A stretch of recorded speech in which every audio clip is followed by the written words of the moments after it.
അതെ, ഞാനൊരു കാര്യം ചോദിക്കട്ടെ. ദാ നാളെയോ മറ്റന്നാളോ പരിശുദ്ധമാക്കപ്പെട്ട റമദാൻ നമ്മുടെ അടുത്തെത്തി. നിങ്ങള് റമദാനെ സ്വീകരിക്കാൻ ഒരുങ്ങിയോ? ഏയ് എവിടല്ലേ, ഞമ്മക്കെന്ത് റമദാൻ. റമദാൻ വരും, നോമ്പെടുക്കും, ഭക്ഷണം കഴിക്കും, എന്നത്തെയും പോലെ ഒരു ദിവസം. അല്ലാണ്ട് വലിയ മാറ്റമൊന്നും തോന്നുന്നില്ല അല്ലേ? എടാ, അങ്ങനെ ആവരുത്. എന്തേലൊക്കെ മാറ്റം വേണ്ടേ നമുക്ക്? അത്രയും പവിത്രമാക്കപ്പെട്ട ദിവസങ്ങളാണ് വരുന്നത്. ഇനിയും നമ്മൾ ഒരുങ്ങിയിട്ടില്ലെങ്കിൽ എന്താണ് നമ്മുടെ അവസ്ഥ? ഇനിയും ഇങ്ങനെ തന്നെ ജീവിക്കണോ?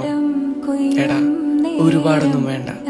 5 നേരത്തെ നിസ്കാരം നിലനിർത്തണം, കുറച്ചെങ്കിലും ഖുർആൻ ഓതണം, ആരും അറിയാതെ രാത്രിയുടെ ഇരുട്ടുകളിൽ കണ്ണുനീരിൽ കുതിർന്ന പ്രാർത്ഥനകൾ, ചെയ്തുപോയ തെറ്റുകൾ ഏറ്റുപറഞ്ഞ് പടച്ചവനോട് മാപ്പ് ചോദിക്കണം.